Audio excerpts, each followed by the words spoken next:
नमस्ते फ्रेंड्स।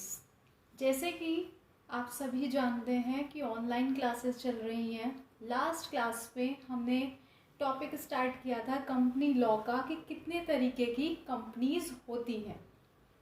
आज हम उसी को आगे बढ़ाएंगे और आज हम पढ़ेंगे एक इम्पॉर्टेंट टॉपिक जो कि हर बार किसी न किसी रूप में किसी भी सेक्शन में ये क्वेश्चन पूछा जाता है कि conversion of a public company into private company कैसे होता है, या क्वेश्चन ये भी आ जाता है कि conversion of private company into public company कैसे होता है। पहले में हमने कहा पब्लिक कंपनी को अगर हम प्राइवेट कंपनी बनाते हैं तो क्या स्टेप्स हैं, आज हम इसी के बारे में डिस्कस करेंगे। पहला पॉइंट आता है जो हम स्टार्ट कर रहे हैं, हमारा टॉपिक जो है वो है conversion of public company into private company. अगर कोई पब्लिक कंपनी प्राइवेट कंपनी में चेंज हो रही है, कन्वर्ट हो रही है, तो क्या क्या स्टेप्स उसे फॉलो करने पड़ेंगे। पहला है passing of special resolution. Passing of special resolution का मतलब है कि इसमें हमें एक स्पेशल रेजोल्यूशन सबसे पहले पास करना पड़ेगा एनुअल जनरल मीटिंग में, जो कि share holders, board of directors सभी लोग बैठेंगे और उन्हें स्पेसिफाई करना पड़ेगा कि जो 3 कंडीशंस होती हैं जो कि एक प्राइवेट कंपनी बना रही थी, उन 3 कंडीशन को यहाँ पे स्पेसिफाई करना पड़ेगा, मानना पड़ेगा, तभी वो पब्लिक कंपनी प्राइवेट बनेगी। प्राइवेट कंपनी के लिए 3 कंडीशंस जरूरी हैं। वो है कि मैक्सिमम लिमिट होनी चाहिए 200 मेंबर्स की, और दूसरा रिस्ट्रिक्शन होना चाहिए कि फ्री ट्रांसफर ऑफ शेयर्स को वो अनुमति नहीं देता।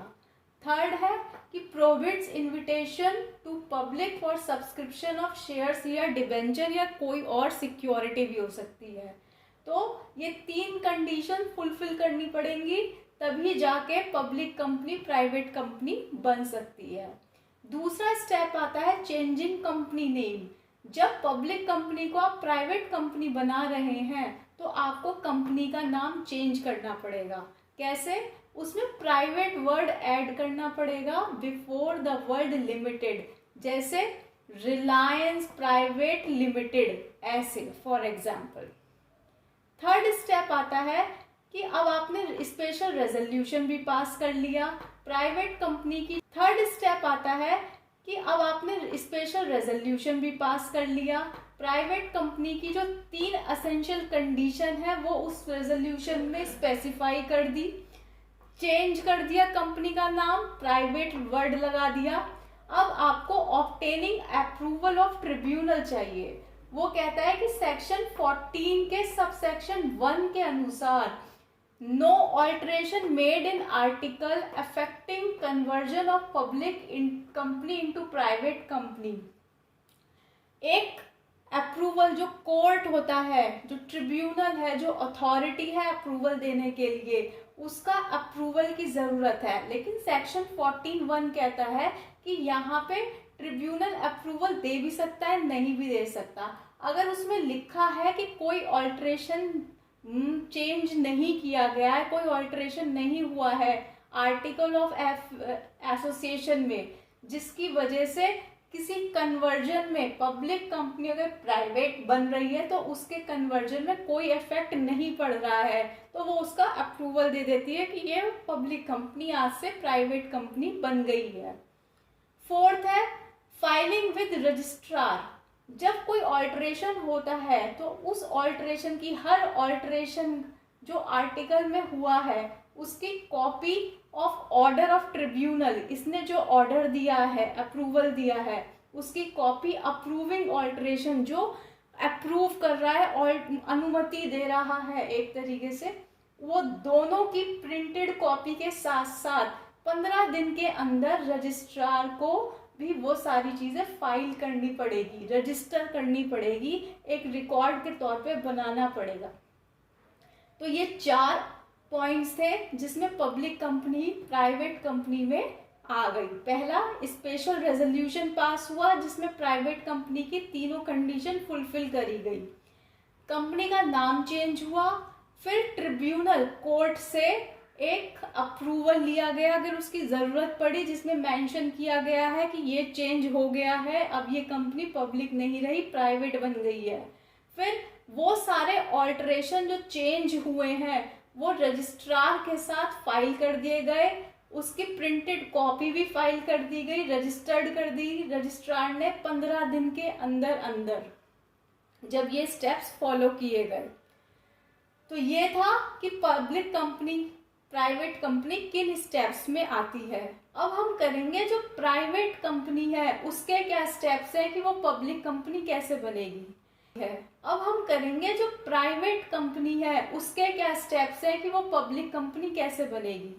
इसमें भी सबसे पहले स्पेशल रेजोल्यूशन पास होएगा जिसमें कहा जाएगा कि ऑल्टर जो है वो 3 main conditions of private company. अब प्राइवेट कंपनी की ये जो 3 मेन कंडीशंस थी इसमें चेंज कर दिया, ना तो मैक्सिमम लिमिट 200 मेंबर्स की रहेगी, ना रिस्ट्रिक्शन होगा फ्री ट्रांसफर ऑफ शेयर्स का, और ना ही इसमें कोई रुकावट है, पब्लिक जितना चाहे सब्सक्राइब कर सकती है शेयर्स को या डिबेंचर को, फ्रीली ट्रांसफर कर सकती है शेयर्स की, और मैक्सिमम लिमिट 200 वाली फॉलो करने की जरूरत नहीं है। तो ये 3 मेन कंडीशन जो प्राइवेट कंपनी की थी उसमें चेंज कर दिया गया। अब दूसरा स्टेप आता है इंक्रीज इन मेंबरशिप। अब यहाँ पे इंक्रीज इन मेंबरशिप में पहले था कि 7 मेंबर्स मिनिमम चाहिए सेक्शन 31 के अकॉर्डिंग, तो अब यहाँ पे मेंबरशिप बढ़ा दी, अगर ये 7 से कम है तो इन्हें 7 तक ला सकते हैं। थर्ड है increase in number of directors, मतलब पब्लिक कंपनी में कम से कम 3 डायरेक्टर्स होते हैं, वो सेक्शन 149 ने स्टेट करके आपको बता दिया। अब फोर्थ पॉइंट है filing of altered article with registrar in form number INC 27 with printed copy of altered article with in 15 days.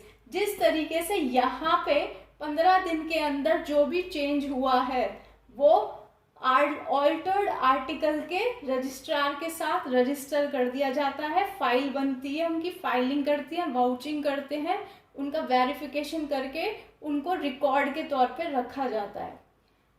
फिर आता है alteration to be noted in every copy of section according to section 15 subsection 1। इस section के according जो जो alteration change हुआ है उसको हर कॉपी में नोट किया जाएगा।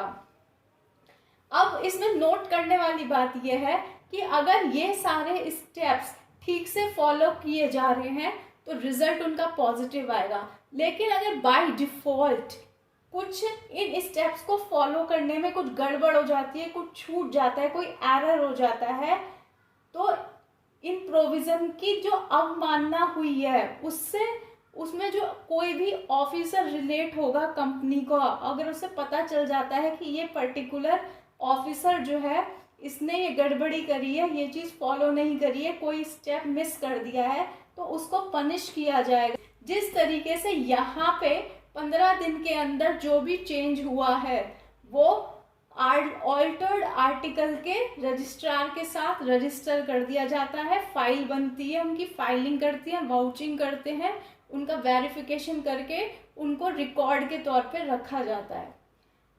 फिर आता है alteration to be noted in every copy of section according to section 15 subsection 1। इस सेक्शन के अकॉर्डिंग जो जो ऑल्टरेशन चेंज हुआ है उसको हर कॉपी में नोट किया जाएगा।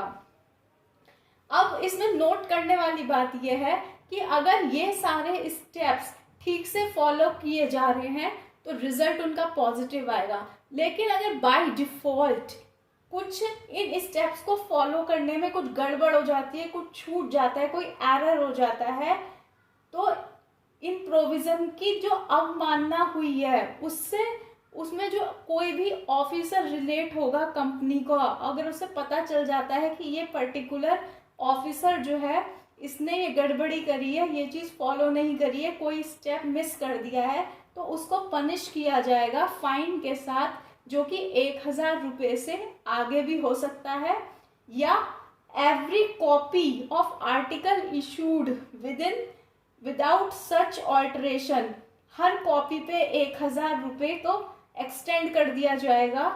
जितनी भी कॉपी बिना इन प्रोविजन के साथ, बिना ऑल्टर्ड आर्टिकल इशूड विदाउट सच ऑल्टरेशन, बिना किसी ऑल्टरेशन के साथ आर्टिकल्स की कॉपी इशू कर दी गई है, तो उस केस में हर कॉपी के ऊपर 1000 रुपये का फाइन लगेगा उस ऑफिसर के ऊपर जिसने कि इन प्रोविजंस को, इन स्टेप्स को ठीक से नहीं माना, कोई स्किप कर दिया या कुछ गड़बड़ी कर दी। ये एक बहुत इम्पॉर्टेंट टॉपिक है। ये टॉपिक में से क्वेश्चंस जरूर आता है, चाहे वो शॉर्ट क्वेश्चंस में आ जाए, चाहे वो लॉन्ग क्वेश्चंस में आ जाए। तो ये स्टेप्स आज के लिए बहुत इम्पॉर्टेंट है और दोनों को एक साथ इसलिए लिया गया है जिससे कि इनका कंपैरिजन भी होता रहे और इनके स्टेप्स आपको क्लियर हो जाएं। ओके, अगर आपको इसमें कोई प्रॉब्लम है, कुछ पूछना है तो आप पूछ सकते हैं। मेन चीज इसमें यह है कि ये सेक्शंस जो मेंशन किए गए हैं इनके अकॉर्डिंग आपको ये पता होना चाहिए। ध्यान रखिएगा कि किस सेक्शन किस पर्टिकुलर स्टेप के लिए बना है।